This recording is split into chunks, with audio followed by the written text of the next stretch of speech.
সর্বপ্রথমে মহান ঈশ্বরকে ধন্যবাদ দিয়ে এবং সকলকে আরেকটিবার প্রভু যীশু খ্রিস্টের নামেতে শুভেচ্ছা জানাই। সকলকে জয় যীশু। আসুন আজকে যে আমাদের আলোচ্য বিষয় তা হলো ঈশ্বর, তিনি আমাদের পালক। সেই বিষয় নিয়ে আজকে আমরা আলোচনা করব। তাই যতজন ঈশ্বরের সন্তানেরা এই মুহূর্তে আপনারা যুক্ত হচ্ছেন, শুরু থেকে শেষ অব্দি ঈশ্বর বাক্য শোনার জন্য অনুরোধ থাকলো। আসুন আমরা এই সময় ঈশ্বর বাক্য শুনি। গীত সংহিতা 23 অধ্যায় 1 পদ। সদাপ্রভু আমার পালক, আমার অভাব হইবে না। ঈশ্বর তার বাক্যে আমাদের প্রত্যেককে আশীর্বাদ যুক্ত করুন, আমেন। স্বর্গীয় পিতা, আমাদের পালক প্রভু, তোমার মহানামে ধন্যবাদ করি, প্রশংসা করি, গৌরব দিয়ে আজকে এই সুন্দর সময়, সুন্দর মুহূর্ত দিয়েছো। আর তোমার চরণতলে আমাদের জীবনকে সমর্পিত করি প্রভু। এই সময় তোমার যে বাক্য শোনার সুযোগ করে দিয়েছো, সেই বাক্যের মধ্যে দিয়ে তুমি আমাদের জীবনে কথা বলো। যতজন সন্তানের শুনছে প্রভু, প্রত্যেককে তোমার হস্ত বিস্তার করো এবং প্রত্যেককে তুমি স্পর্শ করো। এবং প্রভু, তোমার যে বাক্য, সেই বাক্যের মধ্যে দিয়ে তুমি আমাদের জীবনে প্রভু উৎসাহ দান করো এবং আর্থিক জীবন বৃদ্ধিতে তুমি আশীর্বাদ করো। প্রার্থনা প্রভু যীশু নামে চাই, আমেন।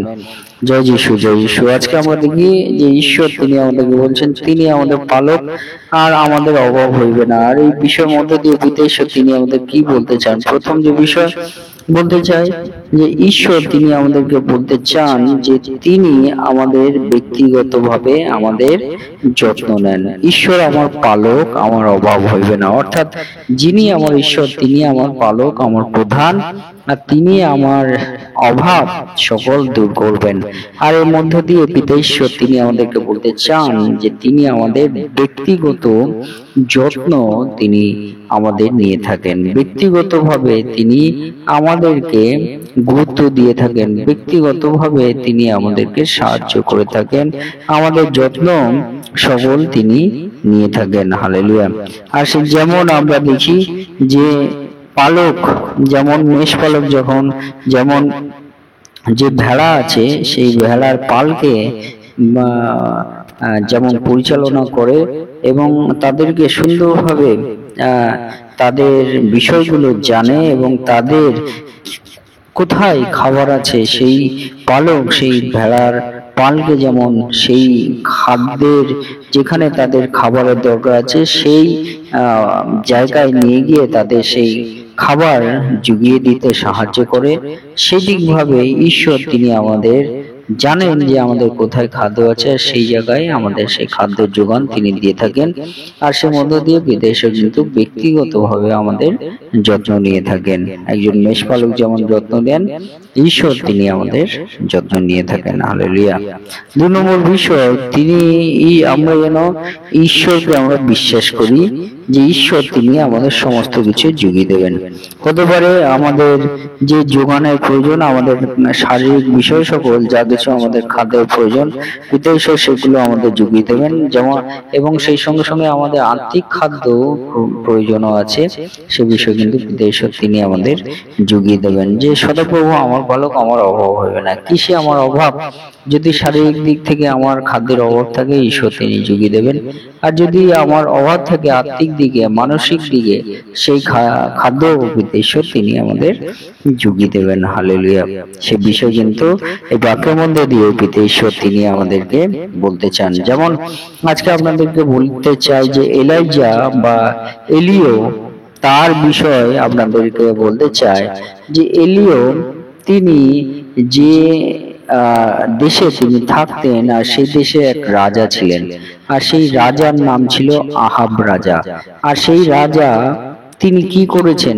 তিনি পাপ কার্যের মধ্য দিয়ে চলতেন। আর তখন এলিও সেই রাজাকে বলেছেন যে তোমার সেই পাপের জন্য এই রাজ্যে আর বৃষ্টি হবে না, এই রাজ্যে দুর্ভিক্ষ, অর্থাৎ এই দেশে দুর্ভিক্ষ দেখা দেবে। আর এই কথা আহাব রাজা তিনি জানতে পেরে এলিওকে মেরে ফেলার চেষ্টা করেছিল। আর এলিও সেই সময় কি করেছিল? সে পাহাড়ে আশ্রয় নিয়েছিল। আর যে পাহাড়ে সে গোপন আশ্রয় নিয়েছিল নিজেকে রক্ষা করার জন্য, সেই সময় এলিও কিন্তু অনেক অভুক্ত অবস্থায় ছিল, তার খাদ্যের প্রয়োজন ছিল, সে দুর্বল মতো হয়ে যাচ্ছিল। তখন কি করেছিল? পিতা ঈশ্বর সে কাক পাঠিয়ে দিয়েছিল, আর কাকের মুখ থেকে সেই খাবার কিন্তু সেই সারি সারি কাক এসে সেই খাবার এলিওর সামনে ফেলে যাচ্ছে, আর সেই খাবার খেয়ে কিন্তু এলিও জীবন ধারণ করেছিল, এলিও বেঁচে গেছিল। আর আমরা দেখতে পারি সেই রকমের একটি ঘটনা পিতা ঈশ্বর তিনি আমাদের বলতে চান যে পিতা ঈশ্বরে যেন আমরা বিশ্বাস করি, তিনি আমাদের কিন্তু খাবার জুগিয়ে দেবেন। তিনি আমাদের ব্যক্তিগত ভাবে পিতা ঈশ্বরকে আমরা যদি বিশ্বাস করি, তিনি আমাদের যে খাদ্যের প্রয়োজন আছে সে খাদ্য কিন্তু তিনি আমাদের জুগিয়ে দেবেন, যে কোনো মাধ্যমের মধ্য দিয়ে, যে কোনো মাধ্যমের মধ্য দিয়ে পিতা ঈশ্বর কিন্তু সেই খাদ্য জুগিয়ে দেবেন।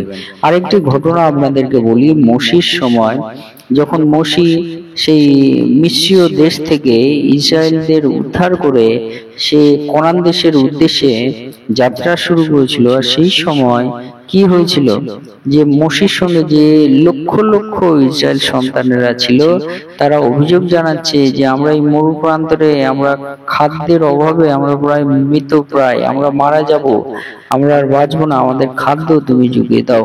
তখন মসি ঈশ্বরের কাছে প্রার্থনা করেছিল যে তাদের যেন সেই খাবার জুগিয়ে দেওয়া হয়, আর পিতা ঈশ্বর কিন্তু মান্না আকারে খাবার তিনি জুগিয়ে দিয়েছিলেন, আর সেই খাদ্য ভোজন করে লক্ষ লক্ষ ইসরায়েলেরা তারা বেঁচে গেছিল। সেটিভাবে পিতা ঈশ্বর তিনি আমাদেরকে যে বিষয় বলেন, আমরা যেন ঈশ্বরে আমরা বিশ্বাস করি, তিনি আমাদের খাবার জুগিয়ে দেবে। যীশু খ্রিস্টের সময় হাজার হাজার হাজার হাজার লোকেরা তারা যীশু খ্রিস্টকে অনুসরণ করতে শুরু করলো, আর যখন যীশু খ্রিস্টকে অনুসরণ করলো তখন হাজার হাজার সন্তানেরা তারা কিন্তু একত্র হয়েছিল এবং তাদের মধ্যে কিন্তু খাবারের অভাব দেখা গিয়েছিল। তখন কি হচ্ছিল, সেখানে পাঁচটা রুটি এবং 2টি মাছ, এইটা দিয়ে প্রভু যীশু তিনি স্বর্গের পিতাকে ধন্যবাদ দিলেন, যে ধন্যবাদ স্বর্গের পিতা আর এই খাদ্যের জন্য, আর সেই খাদ্য যেন সকলকে জুগিয়ে দেয়, সেই রকম প্রভু যীশু তিনি প্রার্থনা করেছিলেন। আর সেই 5টা রুটি আর 2টো মাছ দিয়ে কিন্তু 4000 লোককে কিন্তু খাদ্য ভোজন করা হয়েছিল। আর সব বিষয়ের মধ্যে দিয়ে প্রভু যীশু তিনি আমাদেরকে সেই বিষয় বলতে চান যে আমরা ঈশ্বরে যেন আমরা বিশ্বাস করি, তিনি আমাদের খাদ্য জুগিয়ে দেবে। তাই সদাপ্রভু আমার পালক, আমার অভাব হইবে না। আমাদের ঈশ্বর আমাদের পালক, আর তিনি আমাদের কিন্তু অবসাদ দূর করবেন আমরা যদি সম্পূর্ণভাবে সদাপ্রভুতে বিশ্বাস করি। 3 নম্বর বিষয় যে আমরা যেন সম্পূর্ণভাবে সদাপ্রভুর উপর নির্ভর করে থাকি।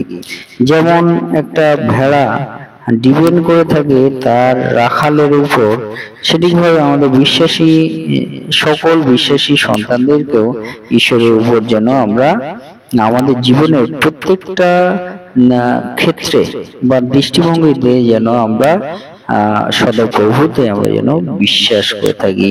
আমাদের সেই রকম বিশ্বাস কিন্তু আমাদের সদাপ্রভুতে যেন আমরা নির্ভর করে থাকি, সেরকম নির্ভরতা কিন্তু সদাপ্রভু তিনি আমাদের মধ্যে দিয়ে দেখতে চান। Hallelujah, hallelujah.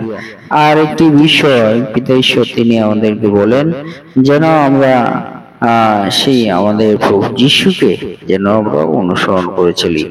যেমন আমরা সকল সন্তানদেরকে আমাদের সদা প্রভু তিনি আমাদের পালক হয়ে পরিচালনা দেন, যীশু খ্রিস্ট তিনি আমাদের পরিচালনা দিতে চান। তাই সদাপ্রভু আমাদের পালক, আমাদের অভাব হবে না। সেই সদাপ্রভুতে আসুন আমরা বিশ্বস্ত থাকি, আমাদের পালককে আমরা বিশ্বাস করি, তার কাছে আমাদের জীবন নির্ভর রাখি, তিনি আমাদেরকে দয়া করবেন, পরিচালনা করবেন। ঈশ্বরের বাক্যে আমাদের প্রত্যেককে আশীর্বাদ যুক্ত করুন। আমেন। জয় যিশু, জয় যিশু।